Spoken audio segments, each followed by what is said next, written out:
चलो हेलो बच्चों, good morning. चलिए, और कैसे आप सब? बढ़िया है। चलिए, आज की इस वीडियो में हम लोग इलेक्ट्रिक डायपोल से रिलेटेड नेक्स्ट डेरिवेशन पे चर्चा करेंगे।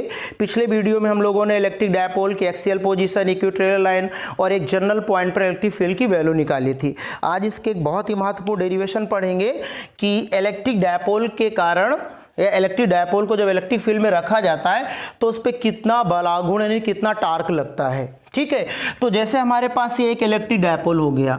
ठीक, इलेक्ट्रिक डायपोल सारे बच्चों को पता है। इलेक्ट्रिक डायपोल में क्या होता है, एक निगेटिव चार्ज होता है और एक प्लस चार्ज होता है, और इनके दोनों सेंटर के बीच की दूरी कितनी होती है, 2L होती है। अब ये इलेक्ट्रिक डायपोल है। अब यहाँ पे मैंने एक इलेक्ट्रिक फील्ड बना दिया। क्या बना दिया? इलेक्ट्रिक फील्ड बना दिया। अब हम इस इलेक्ट्रिक डायपोल को इस इलेक्ट्रिक फील्ड में रख देते हैं तो इस पे कितना टॉर्क, कितना बल आघूर्ण लगता है, कितना बल आघूर्ण लगता है। हम बल आघूर्ण को टाउ से लिखते हैं, यानी टॉर्क, कितना टॉर्क लगेगा। तो इस डेरिवेशन को पढ़ेंगे, तो बहुत ही महत्वपूर्ण डेरिवेशन है, तो जरा बहुत ध्यान से समझिएगा। तो देखिए, हमारा डेरिवेशन है आज का, वैद्युत द्विध्रुव को वैद्युत क्षेत्र में जब रखा जाता है तो उस पर कितना बल आघूर्ण लगता है उसकी वैल्यू बतानी है। ठीक है, तो हेडिंग डालें बच्चे, वैद्युत क्षेत्र में स्थित वैद्युत द्विध्रुव पर लगने वाले बल आघूर्ण का व्यंजक, कितना टॉर्क अप्लाई होगा। तो ठीक है, चलिए देखते हैं इसको। तो देखिए, इस डेरिवेशन को पढ़ने से पहले हमें फिर कुछ कॉन्सेप्ट पे विशेष ध्यान देना होगा, और वो छोटी छोटी कॉन्सेप्ट है, उनके बगैर इस डेरिवेशन को हम कंप्लीट कर ही नहीं सकते हैं। उन डेरिवेशन को कंप्लीट करने के लिए उन कॉन्सेप्ट का आना बहुत ज़रूरी है। तो चलिए देखिए, सारे बच्चे पढ़ चुके हैं, एक बार मैं रिमाइंड करा रहा हूँ सिर्फ। सपोज करो यहाँ पर एक इलेक्ट्रिक फील्ड है। ठीक है, अब देखिए यहाँ पे मैंने पैरेलल लाइन बनाई तो यूनिफॉर्म इलेक्ट्रिक फील्ड हो गया। अब हमको पता है कि इलेक्ट्रिक फील्ड में मैंने ये प्लस चार्ज रखा, तो सारे बच्चों को पता है कि जब कोई चार्ज इलेक्ट्रिक फील्ड के भीतर होता है तो उस चार्ज पे लगने वाला इलेक्ट्रिक फोर्स होता है Q इंटू E, यानी जो चार्ज है उस चार्ज की वैल्यू इंटू इलेक्ट्रिक फील्ड की वैल्यू का मल्टीपल कर दीजिए तो क्या निकल आता है, इलेक्ट्रिक फोर्स। अब हमें इसकी डायरेक्शन देखनी होती है, तो ये ध्यान रखना है बच्चों को कि यदि प्लस चार्ज है इलेक्ट्रिक फील्ड के भीतर तो इस प्लस चार्ज पर जो इलेक्ट्रिक फोर्स लगेगा उसका डायरेक्शन होगा इलेक्ट्रिक फील्ड की ओर।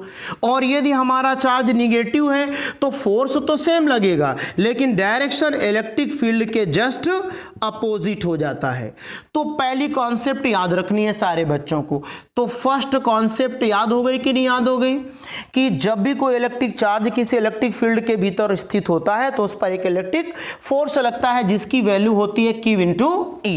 अब हमें इसका डायरेक्शन बताना है तो हमें यह देखना होता है चार्ज का नेचर कैसा है। यदि चार्ज हमारा पॉजिटिव है तो इलेक्ट्रिक फील्ड के कारण जो उस पर इलेक्ट्रिक फोर्स लगेगा उसका डायरेक्शन इलेक्ट्रिक फील्ड के अनुदिश होगा, और यदि हमारा नेगेटिव चार्ज है तो इलेक्ट्रिक फोर्स इलेक्ट्रिक फील्ड के जस्ट अपोजिट डायरेक्शन पे होगा। ये बात ध्यान रखना है बहुत अच्छे से। ठीक है, अब देखिए सारे बच्चों ने टॉर्क, बल आघूर्ण, ये क्या होता है। ठीक है, तो देखिए इस पे हम चर्चा करते हैं। तो 10th लेवल का क्वेश्चन है, सारे बच्चों ने पढ़ा होगा। देखो बस याद कर लीजिए, बल आघूर्ण यानी बल आघुमा, जब दो बल, कितने, 2 फोर्स, कितने, 2 फोर्स का होना बहुत जरूरी है। जब 2 फोर्स मिल करके किसी बॉडी को क्या करते हैं, रोटेट कराते हैं, तो वो दोनों बल एक बलयुग्म बनाते हैं और उसका हम बल आघूर्ण निकालते हैं।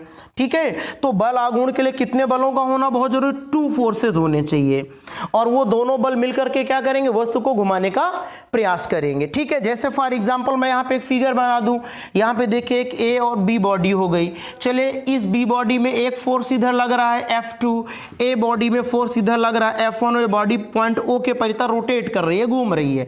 तो देखो F1 फोर्स इसको इस डायरेक्शन में मूवमेंट करा रहा है, घुमा रहा है, F2 इसको इस डायरेक्शन में घुमा रहा है। तो बताइए इस AB रॉड को या AB बॉडी को कितने बल घुमा रहे हैं, 2 बल, F1 और F2 मिल करके घुमा रहे हैं। तो ये टार्क अप्लाई करेंगे यानी टार्क बनाएंगे। ठीक है, अब जरा देखिए टार्क का फार्मूला क्या होता है, टार्क निकाला कैसे जाता है।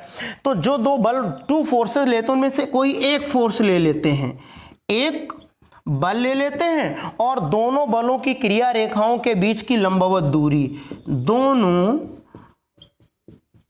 बलों की क्रिया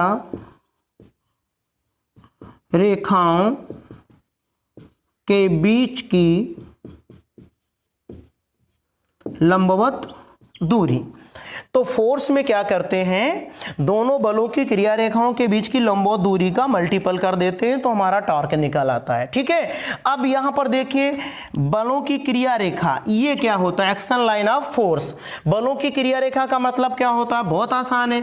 जैसे देखिए ए पॉइंट पे हमारा फोर्स लग रहा है, जरा देखिए डायरेक्शन फोर्स की इधर है ना, तो इसी बल की डायरेक्शन को डॉटेड करके आगे पीछे बढ़ा लीजिए, तो ये जो लाइन आपने आगे पीछे बढ़ाई इसी को कहते हैं एक्शन लाइन ऑफ फोर्स, बल की क्रिया रेखा। यहां पे देखिए F2 इधर लग रहा है हमारा, जरा गौर से देखो F2 इधर लग रहा है, तो इसी F2 को डॉटेड करके आगे बढ़ा लीजिए और पीछे बढ़ा दीजिए, तो ये एक्शन लाइन ऑफ फोर्स हो गई, बल की क्रिया रेखा। तो इनके बीच की जो परपेंडिकुलर दूरी होती है, डिस्टेंस, उसका क्या करते हैं, एक फोर्स में मल्टीपल कर देते हैं तो हमारा टॉर्क निकल आता है। तो बस इतनी कॉन्सेप्ट याद रखनी है, 2 मिनट में आपका डेरिवेशन कंप्लीट हो जाएगा। तो एक बार मैं रिमाइंड करा देता हूं। सबसे पहला याद रखना है सारे बच्चों को, यदि कोई भी चार्ज इलेक्ट्रिक फील्ड में है तो उस पर एक इलेक्ट्रिक फोर्स अप्लाई होता है जिसकी वैल्यू होती है Q × E। यदि प्लस चार्ज है तो इलेक्ट्रिक फील्ड कहां लगेगा, इलेक्ट्रिक फील्ड की डायरेक्शन में। यदि निगेटिव चार्ज है तो फोर्स कहां लगेगा, इलेक्ट्रिक फील्ड के अपोजिट डायरेक्शन पे।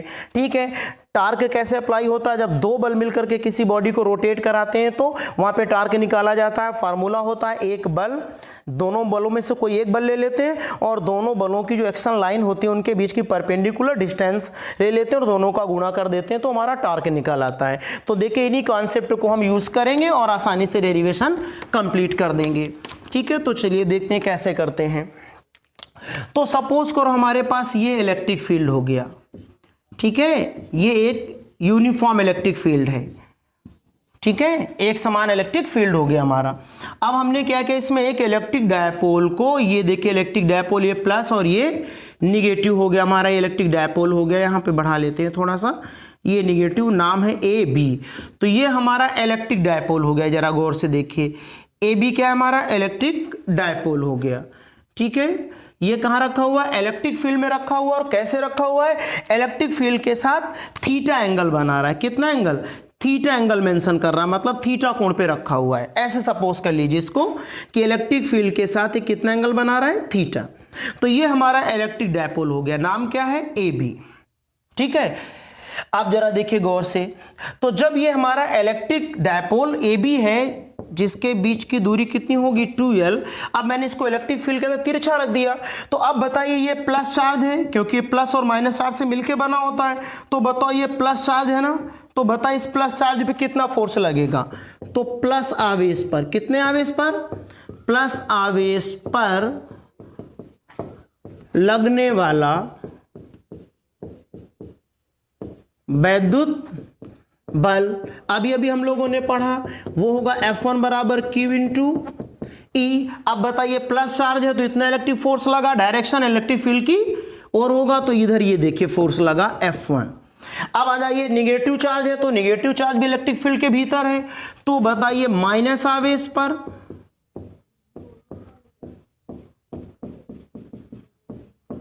लगने वाला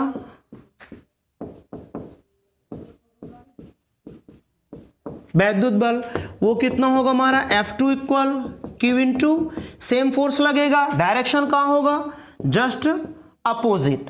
तो देखिए जरा गौर से, अब यहां पे मैं इलेक्ट्रिक डायपोल को अलग बना रहा हूं, ये प्लस हो गया और ये निगेटिव हो गया। एक फोर्स इधर लग रहा है, एक फोर्स इधर लग रहा है।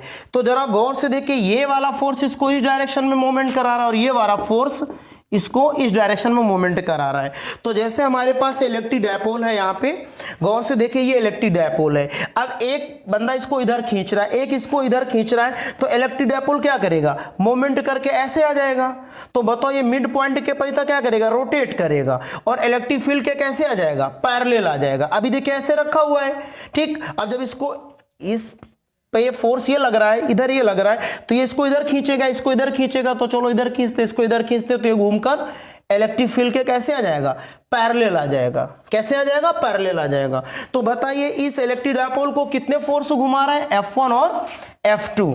तो देखिए दो फोर्स मिल करके इसको घुमा रहे हैं, इसलिए क्या बना रहे हैं, बलयुग्म बना रहे हैं। क्या बना रहे हैं, बलयुग्म, यानी टार्क बना रहे हैं। तो बलयुग्म का हम आघूर्ण निकालेंगे, कपल्ड फोर्स हो गया, तो बलयुग्म का आघूर्ण। तो फार्मूला अप्लाई कर दो, टाउ इक्वल एक फोर्स, तो चाहे F1 ले लो और चाहे F2 ले लो, तो हमने F1 ले लिया, इनटू आपने फार्मूला पढ़ा था दोनों बलों के बीच की क्रिया रेखाओं के बीच की परपेंडिकुलर डिस्टेंस। तो देखो इस पॉजिटिव चार्ज पे फोर्स F1 इधर लग रहा है ना, तो मैंने इसको डॉटेड करके देखिए पीछे बढ़ा लिया, तो ये F1 की एक्शन लाइन हो गई। ये F2 देखो हमारा इधर लग रहा है, हमने इसको डॉटेड करके पीछे बढ़ा लिया, और ये देखे तो ये हमारा हो गया F2 की एक्शन लाइन हो गई। तो देखो ये F1 बल की क्रिया रेखा, ये F2 बल की क्रिया रेखा। अब हमें यहाँ पे क्या चाहिए, दोनों बलों की क्रिया रेखाओं के बीच की लंबवत दूरी, दोनों बलों की क्रिया रेखाओं के बीच की लंबवत दूरी। तो देखिए हमने क्या किया, बी से इसमें एक परपेंडिकुलर नॉर्मल ड्रॉ कर दिया, और ये हो गया सी, ये नॉर्मल ड्रॉ किया। तो बताओ ये BC जो रेखा है, तो मैं देखिए इस फिगर को थोड़ा सा अलग मेंशन कर रहा हूं। ये देखिए हमारी F1 की एक्शन लाइन है, ये हमारी F2 की एक्शन लाइन है, और ये बीच की परपेंडिकुलर हो गई BC डिस्टेंस। तो ये परपेंडिकुलर डिस्टेंस क्या हो गई, BC तो हो गई। तो यहां पर हमारा आ जाएगा टाउ इक्वल F1 इंटू क्या आ जाएगा, BC। तो BC क्या है, दोनों बलों की क्रिया रेखाओं के बीच की परपेंडिकुलर डिस्टेंस।